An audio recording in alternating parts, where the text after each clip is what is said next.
Yo, what's going on, everybody? It is Tuesday, December 12th. Tomorrow is the Fed day, and I'm going to talk about that. But today, we had another upward glide in the stock market, and I'm sure that this market advance is driving a lot of people crazy. It must be driving a lot of these monetarist bears absolutely insane, like they just cannot figure this thing out. And now you could see it's kind of going a little bit parabolic. Yesterday was actually almost a 10 billion drain. It was like a 9.6 billion drain. S&P since December, here's an interesting little fact that the deficit for December, and remember, what is the deficit? That is the net transfer of financial assets to the economy. The deficit is down about 8 billion since the beginning of the year. We started off December 1st with an 88 billion deficit. We're now, as of yesterday, at an 80 billion deficit. So the deficit actually shrunk by 10%, but the market is up. The S&P is up about 1.8%. So the moves in this last 1.8%, I would categorize that or classify that as speculative. When I say speculative, I mean that it's getting overdone, it's getting stretched, and it really reflects investors who are not that savvy. It's a FOMO kind of thing, okay? We can get that on the downside too sometimes. Right now it's happening on the upside. So it's a FOMO thing. I don't know what the flows were today because obviously we get the numbers a day later, but I can tell you that tomorrow is a Social Security payment day, so we're going to be positive for the month in terms of net flows, okay? We're going to be above, and I should say well above, the 88 billion deficit, net transfer to the economy that we had on December 1st. We're going to be well above that, okay? We're going to be maybe like 112, 115 billion, something like that. However, I'm going to remind you guys once again, Friday, December 15th, corporate taxes are due. We're going to get a tax drain and we're going to get a pullback. Remember, I don't say maybe we're going to get a pullback. I don't say maybe we'll get a pullback. Maybe it's going to go up. Maybe it's going to go sideways. I don't say perhaps we're going to get a pullback. I don't say there's a probability, but I say we're going to get a pullback. That's what happens with tax drains. Everybody feels it.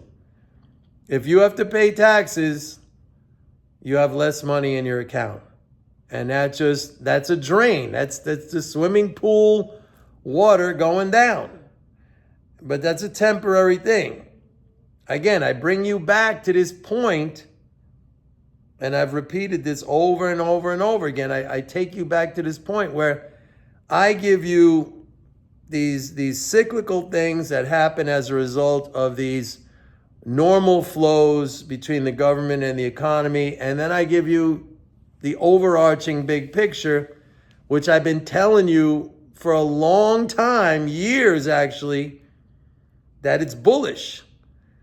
So you could basically ignore this kind of cyclical every 3 months, so if we get an interest payment or if we get a tax drain.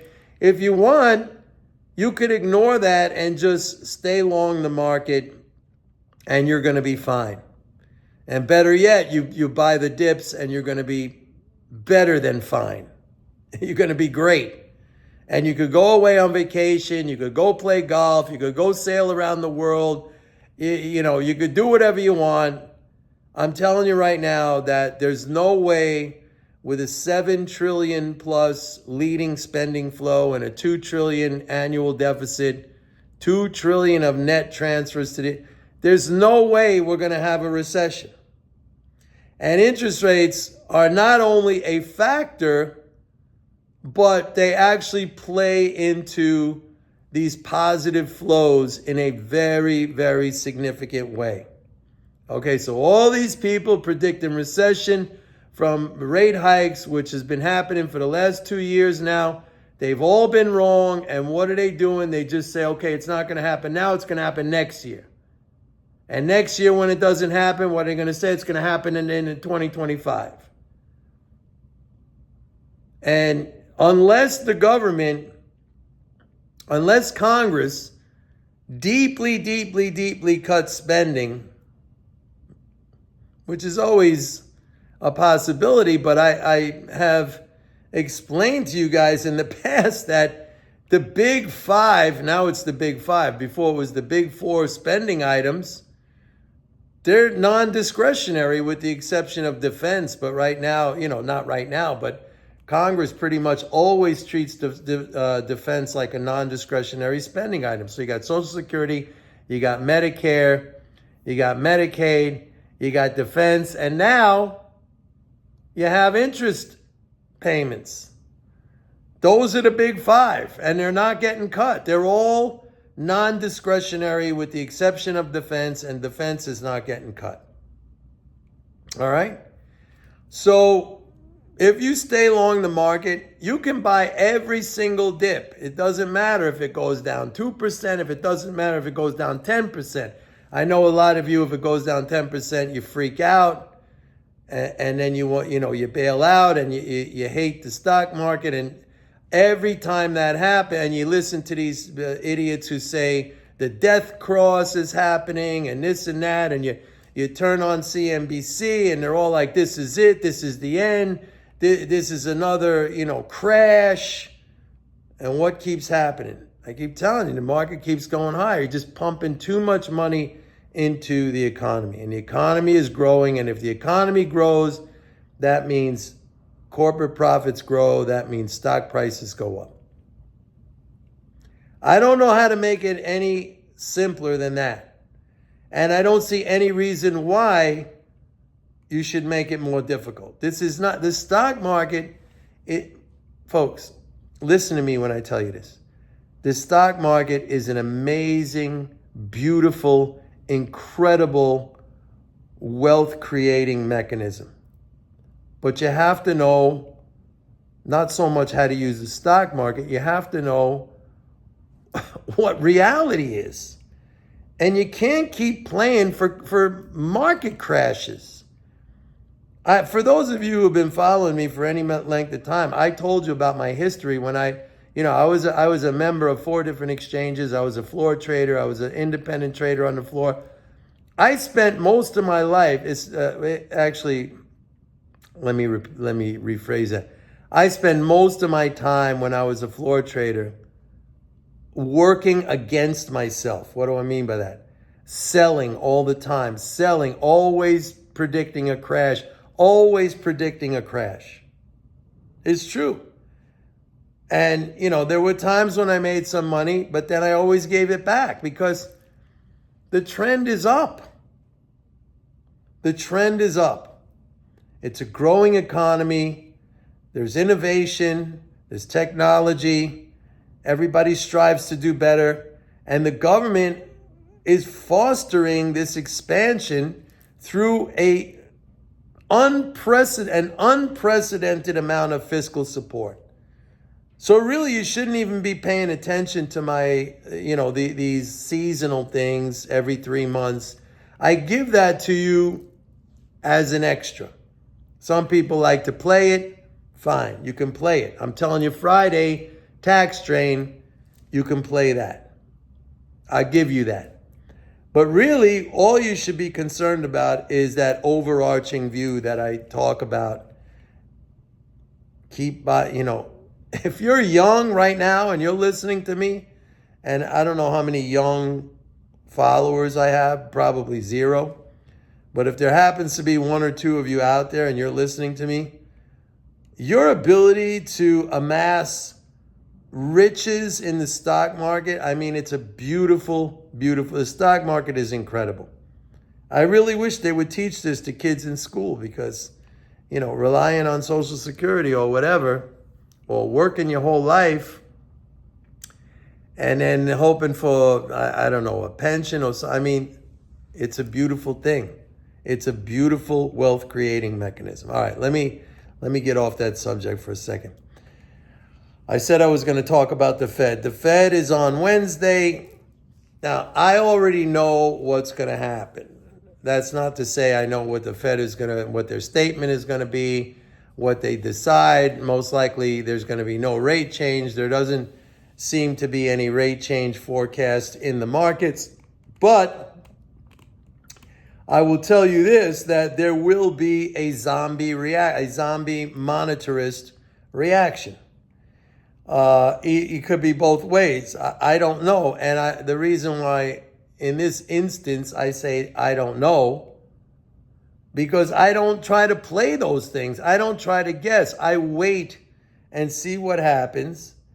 And if the Fed comes out very, with some kind of dovish statement and the zombies go crazy and they buy the market, I'm selling into that, or I'm taking some profits because I know the tax drain is coming on Friday. And if the Fed comes out with some kind of hawkish statement saying, we're going to keep rates high, they don't care that inflation has come down, something like that. If they sell the market off, I'm probably going to do nothing, because I know that on December 15th, on Friday, we're also going to have a tax strain and it's going to come down some more. I'm going to have a better buying opportunity. But all this stuff, I really want you to keep that kind of like in a perspective of, maybe I'll play it, maybe I won't play it, because it doesn't really matter. Mike's telling me that the fiscal, the overarching fundamental situation is bullish. I mean, if you want, it doesn't even matter if the market goes up on the Fed and you buy at the top. All that means is you're going to have to wait a little bit longer until that top is, until we see a new high beyond that top. That's all that means. So it's just, if that's your, if that's what you do, and I don't advise that, because I'm a big believer in working on your behavior, okay? You don't want to chase after things. You want to work on your behavior all the time. That's part of mental game. I mean, that's like going to the gym. That's like building up your muscles. That's like building up your body. That's building up your mind. I don't want you to do that, not because it won't be profitable eventually. It will. It'll just require a little patience. But I don't want you to do that, because that's just bad behavior. If it jumps up, I'd rather you sit there patiently and wait for it to come back down. That's what you need to do all the time. It's not just about investing in the market. It's also about investing in your behavior. That's really, really important. And I've done many videos on this about how it's really good to look for these instances when you feel, either you feel the FOMO emotion, like I got to get in, I'm missing out, and you resist that, or when you feel the panic emotion when it goes down and it's like, I got to sell, I'm scared, I got to sell. I want you to frame those things as great opportunities, okay? Maybe not so much in a monetary sense at that moment, but definitely in a mind game sense. Those are as important, if not more important, than understanding the macro picture. So like when things like that happen and you feel like you just can't hold back, like you want to buy so bad because it's going up, or you want to sell so bad because you're scared and you're panicked, and those are the best times to work on your behavior. And that's really, really important, because if you don't work on your behavior, I can tell you right now, everything I'm telling you about MMT and the macro and this and that, it's not going to work out for you. That's why when people say, well, what's your track record? I say that's irrelevant. Even if First of all, it doesn't negate or it doesn't diminish the value of my information. And even if my track record, even if it was 100% correct on everything that I did, you are not me. Your behavior is not necessarily my behavior. So it's like, it's stupid and silly for people to ask that question. Everybody is different. Everybody has different thresholds of excitement and euphoria, and different thresholds of pain and fear. Yours is going to be different than mine. It's your behavior that is going to make whether you can use this information or not. Okay? I've had people, look, I've been writing my report now for 7 years? And I cannot tell you, and sometimes I do recount stories here about former subscribers who panicked out at times, were the worst possible times. And I kept telling them, don't panic out, don't panic out. And they panic out and they're angry and they're pissed off at me like, look at what, and now we're thousands of points higher than that. Or with an individual stock, dozens or sometimes tens of dozens of points higher than that. You're not me. I'm not you. So asking somebody for their track record is ridiculous. Ridiculous. Work on yourself. Work on yourself. So anyway, that's it. Don't forget, go to my website, pitbulleconomics.com. Sign up for a 30-day free trial of MMT Trader. See you guys tomorrow. Bye.